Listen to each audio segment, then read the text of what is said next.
मित्रों, आपने देखा होगा अयोध्या राम मंदिर पूरा बनकर तैयार हो चुका है, जिसके उद्घाटन की तैयारी बड़ी जोरों शोरों से हो रही है। क्या आपको पता है कि मंदिर उद्घाटन में कौन कौन बड़े श्रद्धालु संत महात्मा शंकराचार्य अघोरी बाबा, उनके साथ नागा बाबाओं के ग्रुप आएंगे? क्या आपको पता है कि अयोध्या राम मंदिर में 22 जनवरी का समय क्यों ही चुना गया? 22 जनवरी के दिन को इतना महत्व क्यों दिया गया है? वहीं कुछ विपक्षी लोग इस पर बड़ा सवाल कर रहे हैं। क्या आपको पता है कि राम जी ने पृथ्वी पर कितने वर्षों तक जीवन व्यतीत किया था? इसी के साथ राम जी कितने लंबे थे, उनका चेहरा कैसा दिखता था, और कैकेयी ने राम जी को वनवास भेजने का क्यों प्रस्ताव लिया था?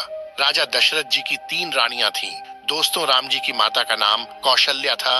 राम जी के 4 भाई थे, राम, लक्ष्मण, भरत, और शत्रुघ्न राम और लक्ष्मण कौशल्या से जन्मे थे। वहीं केकई से भरत जन्मे थे और सुमित्रा से शत्रुघ्न जन्मे थे। अब आपके दिमाग में सवाल आ रहा होगा कि राम जी कैसे दिखते थे। वहीं पर महर्षि वाल्मीकि जी ने रामायण में बताया है कि भगवान श्री राम का चेहरा एकदम चंद्रमा की तरह चमकीला, कोमल और सुंदर था। उनकी आंखें कमल की भांति खूबसूरत और बड़ी बड़ी थीं। उनकी नाक उनके चेहरे की तरह लंबी और खूबसूरत थी। उनके दोनों ओंठ सूर्य की तरह लाल थे।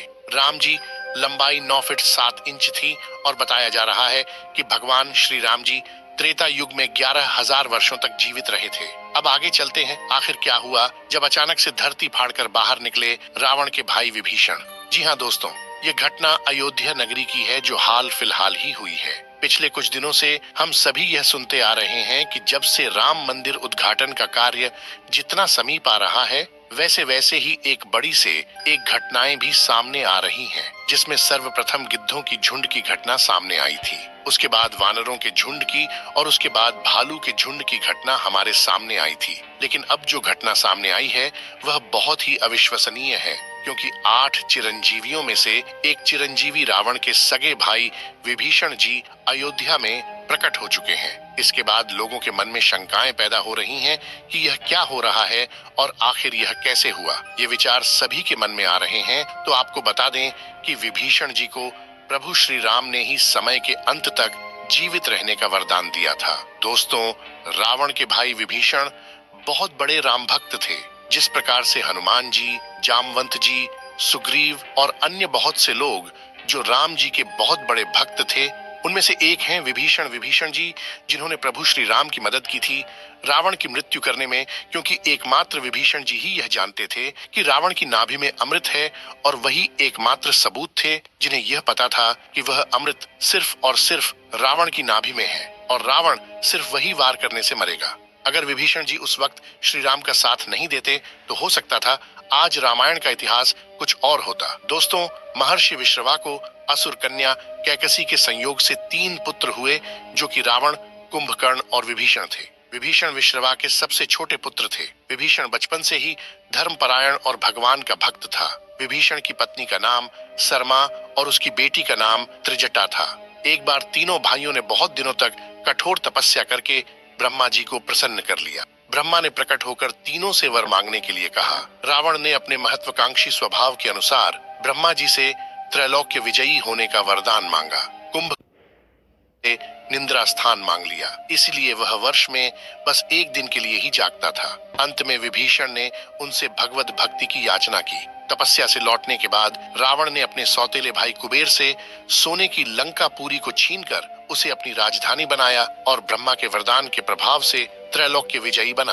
विभीषण भी रावण के साथ लंका में रहने लगे। रावण ने जब सीता जी का हरण किया, तब विभीषण पराई स्त्री के हरण को महापाप बताते हुए सीता जी को श्री राम को लौटा देने की सलाह देकर हमेशा धर्म की शिक्षा देते थे। लेकिन रावण उसकी एक नहीं सुनता था।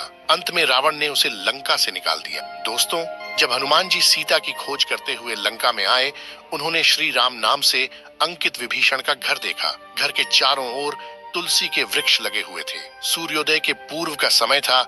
उसी समय श्री राम नाम का स्मरण करते हुए विभीषण जी की निद्रा भंग हुई। राक्षसों के नगर में श्री राम भक्त को देखकर हनुमान जी को आश्चर्य हुआ।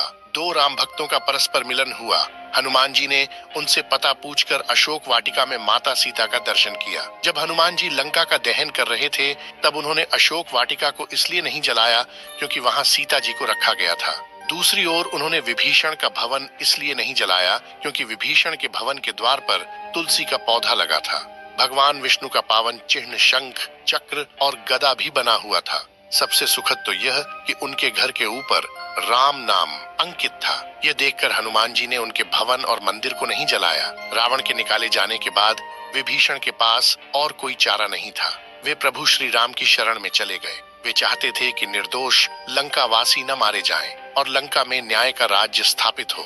विभीषण के शरण याचना करने पर सुग्रीव ने श्री राम से उसे शत्रु का भाई व दुष्ट बताकर उनके प्रति आशंका प्रकट की और उसे पकड़कर दंड देने का सुझाव दिया। हनुमान जी ने उन्हें दुष्ट की बजाय शिष्ट बताकर शरणागति देने की वकालत की। इस पर श्री राम जी ने विभीषण को शरणागति न देने के सुग्रीव के प्रस्ताव को अनुचित बताया और हनुमान जी से कहा कि आपका विभीषण को शरण देना तो ठीक है, किंतु उसे श्रेष्ठ समझना ठीक नहीं है। इस पर श्री हनुमान जी ने कहा कि तुम लोग विभीषण को ही देखकर अपना विचार प्रकट कर रहे हो। मेरी ओर से भी तो देखो मैं क्यों और क्या चाहता हूँ। फिर कुछ देर हनुमान जी ने रुककर कहा, जो एक बार विनीत भाव से मेरी शरण की याचना करता है और कहता है मैं तेरा हूँ, उसे मैं अभयदान प्रदान कर देता हूँ।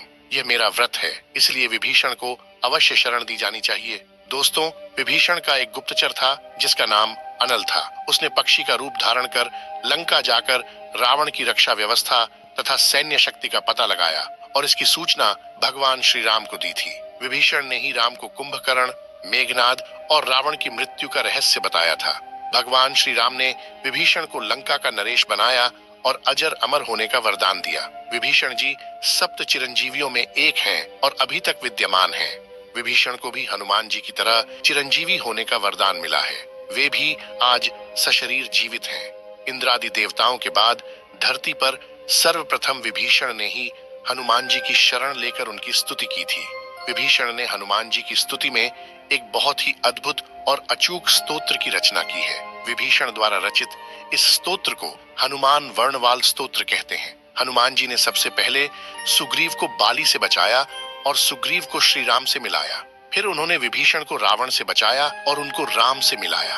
हनुमान जी की कृपा से ही दोनों को ही भयमुक्त जीवन और राजपद मिला। इसी तरह हनुमान जी ने अपने जीवन में कई राक्षसों और साधु संतों को भय मुक्त और जीवन मुक्त किया है। मित्रों, विभीषण जी की ऐसी भक्ति देखकर भी वही बीते कुछ दिनों से अयोध्या से ऐसी ऐसी घटनाएं सामने आ रही हैं जिनमें कहा जा रहा है कि गिद्धों के झुंड देखने को मिल रहे हैं, बंदरों के झुंड देखने को मिल रहे हैं। बातें शुरुआत में तो अफवाह ही लगी थी, हमें भी अफवाह ही लगी थी, लेकिन जब हमने इसकी रिसर्च की तो पाया कि वाकई में ये घटनाएं सत्य हैं, जिसको लेकर वन विभाग भी अलर्ट हो चुका है। इन सब घटनाओं के पीछे आखिर कारण क्या है, यह तो हम नहीं जानते। कहा जा रहा है कि जीवित रूप में भगवान स्वयं आ रहे हैं। वहीं कुछ लोग ऐसे हैं जो यह भी कह रहे हैं कि जो गिद्ध का अयोध्या में आना अपशकुन हो सकता है, क्योंकि हम सभी जानते हैं कि भारत के अलावा पाकिस्तान जैसे देशों में राम मंदिर के खिलाफ साजिश भी रची जा रही है। ऐसे में इन खबरों को भी नकार देना कि यह अब सगुण नहीं है, यह भी सही नहीं होगा। अब जब बात हो रही है कि जीवित रूप में देवता अयोध्या आ रहे हैं, तो इसमें एक और घटना का नाम जुड़ जाता है जो अपने आप में अद्वितीय है और आपने इस घटना के बारे में विस्तृत रूप से नहीं सुना होगा। क्या आप जानते हैं कि एक बार बजरंगबली स्वयं अयोध्या में प्रकट हो गए थे और तब अयोध्या और भारत में ही नहीं बल्कि पूरी दुनिया में इस घटना की चर्चा हुई थी। यह अपने आप में अद्वितीय घटना है जिसके बारे में ज्यादा लोगों को जानकारी नहीं है। तो देर न करते हुए आते हैं आज की इस घटना पर। क्या हुआ था अयोध्या में जब स्वयं प्रकट हो गए थे बजरंगबली, कैसे 150 से अधिक एनकाउंटर करने वाले इंस्पेक्टर के भी उड़ गए थे होश, कैसे पाकिस्तान के आतंकवादियों में भी होने लगी थी बजरंगबली की चर्चा। क्या हुआ था जब मंडराया था अयोध्या में खतरा, सब जानेंगे आज के इस वीडियो में। दोस्तों, इस घटना पर एक फिल्म भी बन चुकी है। लास्ट में उस फिल्म का नाम भी बताएंगे जो कि काफी हिट हुई थी और ये पिछले साल ही रिलीज हुई है। तो चलिए बात करते हैं घटना के बारे में। बात है 1908 की।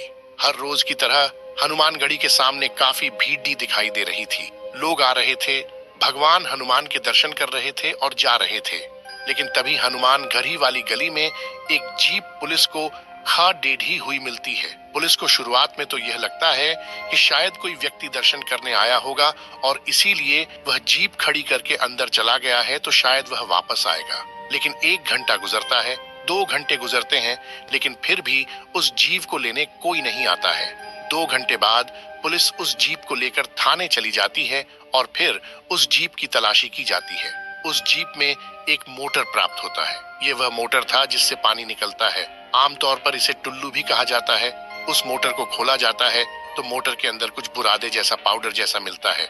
पुलिस कुछ समझ नहीं पाती है और तुरंत ही एसटीएफ को बुलाया जाता है। उस समय एसटीएफ टीम को लीड कर रहे थे इंस्पेक्टर अविनाश मिश्रा। अविनाश मिश्रा की पोस्टिंग 19 में हुई थी और 1905 से 2000 तक वह एसटीएफ में कार्यरत रहे। इनके नाम एक 50 एनकाउंटर भी हैं। अविनाश मिश्रा जैसे ही पहुंचते हैं और देखते हैं, वह तुरंत बताते हैं कि यह तो आरडीएक्स है।